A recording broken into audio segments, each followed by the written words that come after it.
बरसा, आंगन आंगन सुख बरसा। झोलियाँ सुखों की तुम सबकी दाता भर ही दो। झोलियाँ सुखों की तुम सबकी दाता भर ही दो। दादा मेरे तुम हमें सब्र और समझ भी दो।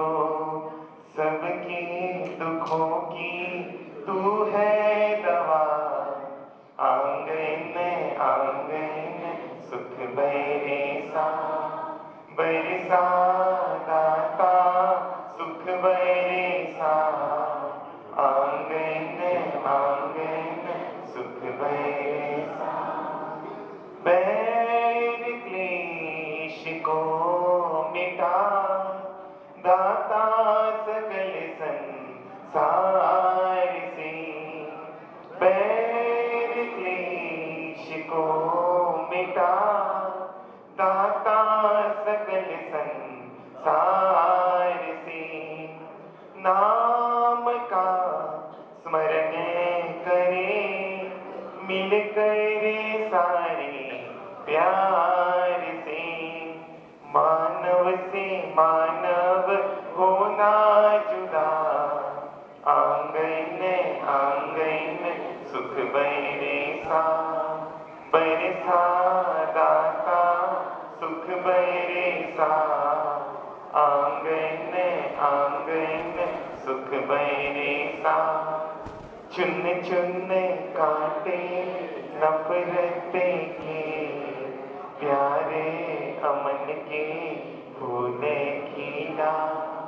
बरसा दाता सुख बरसा, आंगन आंगन सुख बरसा। पंच परमेष्टि भगवंतों के चरणों में नमन। प्रकट प्रभाव चारों दादा गुरुदेव के चरणों में नमन। मम जीवनोद्धार सत्पथ प्रदर्शन पूज्य गुरुद्वय के चरणों में कोटि कोटि वंदन, कोटि कोटि नमन। आदरणीय मुनि भगवान, भव्य श्रावक, आदरणीय साध्वी भगवान, भव्य श्रावक एवं श्राविका, आज आप और हम एक शिविर का प्रारंभ करने जा रहे हैं। शिविर किस लिए होते हैं कि ताकि किसी एक विषय पर हम गहराई से चिंतन करें और इतने गहराई तक पहुंच जाए कि हम उसको आचरण में कैसे ला सकते हैं ये हमको स्पष्ट हो जाए। इसलिए शिविर रखे जाते हैं। और आज अपने शिविर का विषय है the best way of parenting.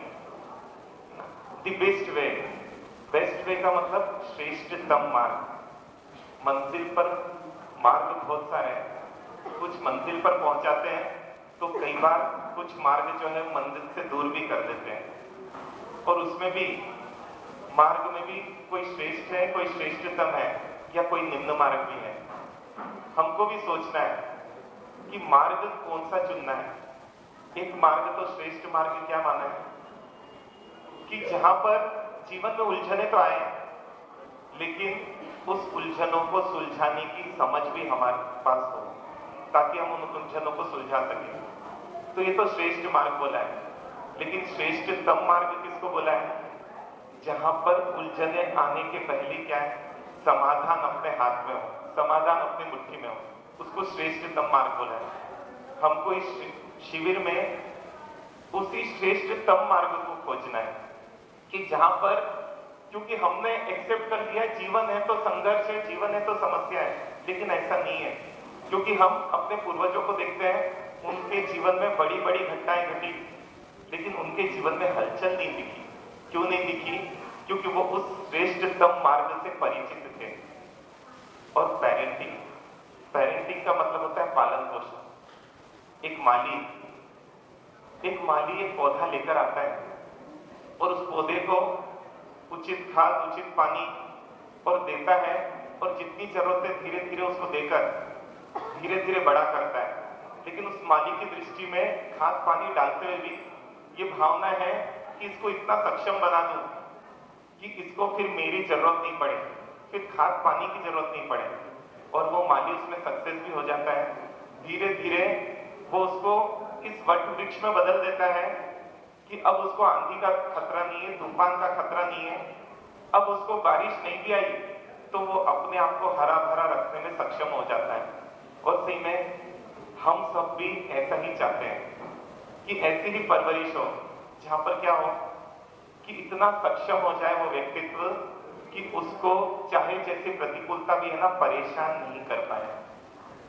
और ये सब हम चाहते भी हैं और इस सब के लिए हम मेहनत भी करते हैं। लेकिन बात ये आ रही है, इतनी मेहनत करने के बाद भी परिणाम बहुत विपरीत दिखते हैं। आज हर व्यक्ति अपने बच्चों को लेकर, और एक चीज समझ लें, पालन पोषण का मतलब सिर्फ बच्चों से संबंधित है ऐसा नहीं है, हर व्यक्ति के से संबंधित है जो भी अपने संपर्क में आ रहा है। क्योंकि हर व्यक्ति एक बच्चा ही है, सबको किसी ना किसी की जरूरत पड़ती है। एक पति को भी पत्नी की जरूरत पड़ती है जब वो हताश हो जाता है, और वो पत्नी उसको तब संबल देकर उसको आगे बढ़ाती है। ऐसे कई उदाहरण है। तो एक भाई को भी जब निराश हो जाता है तो एक भाई संबल देता है, और उस समय वो बच्चा ही है और बच्चे जैसा उसको संभालता है तो उस बुरी परिस्थिति से वो आसानी से पार हो जाता है। इसलिए अपन ये मत समझे कि ये सिर्फ हमको बच्चों के पालन पोषण के लिए हमको इसका शिविर का विधान किया गया है। अपने को क्या करना है, हर व्यक्ति को संभालना सीखना है शिविर के माध्यम से। और इसलिए हम मेहनत तो किए जा रहे हैं और फिर भी अपन शिकायतें भी बढ़ते जा रही है। महाराज साहब मेरी कोई नहीं सुनता, बच्चों की बात ही नहीं, बड़े भी है ना, सब जिद करते हैं, ऐसा होता है, उल्टा जवाब दे देते हैं बच्चे। हजार शिकायतें, और इन शिकायतों के साथ हर व्यक्ति के अंदर एक भय भी है, कहीं मेरा बच्चा किसी बहाव में बहकर कोई गलत काम नहीं कर बैठे। इसलिए माता पिता डरते भी है बोलने के पहले। आज बहुत आश्चर्य की बात है, माता पिता को भी अपने बच्चों को बोलना है तो दो बार तो सोचना ही पड़ता है कि बोलूं कि नहीं बोलूं, कहीं अन्यथा नहीं ले लें और कहीं कुछ कर नहीं बैठे। तो आज मन में है कि मेरा बेटा कहीं गलत भावों में बहकर कुछ कर नहीं बैठे, और या मेरे बच्चे के साथ या मेरे परिवार के सदस्य के साथ कोई गलत कर नहीं बैठे। ये डर अपने अंदर चल ही रहा है। भले ही व्यक्ति कितना ही बोल दे, लेकिन अंदर ये चिंता हमेशा चलती रहती है। क्योंकि जब जब भी खबरें मिलती है ना, चाहे एक्सीडेंट्स की खबरें हो ना, चाहे कॉलेजेस की खबरें हो, अपने अंदर एक डर आता है। और इसलिए हर व्यक्ति कुछ डरा हुआ है। हम तो इतना डरा हुआ देखते कई बार कि श्रावक जी रोज 9 बजे आते हैं और आज 9:20 हो गई है तो श्राविका जी के अंदर हलचल हो जाती, कुछ हो तो नहीं गया, कुछ गड़बड़ तो नहीं हो गई, कहीं एक्सीडेंट तो नहीं हुआ, कुछ तो नहीं हो गया, एकदम हलचल चलती है। कारण क्या है? एक डर है, क्योंकि पता है कि जीवन में वो एक सदस्य कितना मायने रखता है, कितना कीमती हमारे लिए। लेकिन बात यही आ रही है, इतना सब कुछ चिंतन करने के बाद, इतना ध्यान रखने के बाद भी परिस्थितियां बिगड़ क्यों जाती जा रही है? क्योंकि कुछ भूलें हो रही है हमसे। और सही में भूलों को देखकर भूलों को सुधारना है, क्योंकि मेहनत पूरी करें लेकिन भूलों को सुधारने के लिए यदि अपना मन राजी नहीं हो तो अपनी वो पूरी मेहनत बेकार हो जाती है। और इसलिए हमको केवल भूलों पर चर्चा नहीं करनी है, उन भूलों को सुधार कैसे सकते हैं इस पर भी चिंतन मनन करना है। और सबसे पहले तो अपने को ये समझना है कि है ना, कि एक व्यक्ति के या एक बच्चे के मन में एक माता पिता की कीमत कितनी होती है। और बहुत अच्छा उदाहरण पुराणों में मिलता है इसका, कि एक बार सभी देवों में ये जंग छिड़ गई कि किसकी पहले पूजा है ना। कोई बोलता मेरी पहले पूजा होनी चाहिए क्योंकि मेरे में ये विशेषता है, तो दूसरा बोलता यदि तुम में विशेषता है तो मुझ में क्या कम विशेषता है? मेरे में भी विशेषता है और इसलिए पहले पूजा मुझे होनी चाहिए। सही में विशेषता का झगड़ा हमेशा चलता है, और इसलिए झगड़ा मिटाना है ना तो सामान्य बनने की कोशिश करें, क्योंकि जितना सामान्य बनते जाता है उतने झगड़े समाप्त होते जाते हैं। जितना विशिष्टता में जाता है ना उतने झगड़ों का पार नहीं आता है। और उनमें भी जब जंग छिड़ गई कि कौन विशिष्ट और किसकी पहली पूजा, और सबकी एक साथ नहीं हो सकती, किसी का तो नाम पहले लेना पड़ेगा। और जब इसका समाधान नहीं हुआ तो आखिरी में इसका एक समाधान निकाला गया कि जो भी इस पूरे विश्व की 3 परिक्रमा कर देगा और सबसे पहले उस परिक्रमा को कर कर पहुंचेगा, वो व्यक्ति, उस व्यक्तित्व की पूजा, उस व्यक्ति की पूजा सबसे पहले की जाएगी। और जब ये हुआ और बात फाइनल हुई और दिन मुकर्रर हुआ, जैसे अभी मैच चल रहा है ना, दिन मुकर्रर हुआ और वो भी है ना, सब अपने अपने वाहन पर 1 2 3 हुआ होगा। अब उस समय क्या बोलते थे पता नहीं, लेकिन हुआ और सब अपनी दौड़ में लग गए।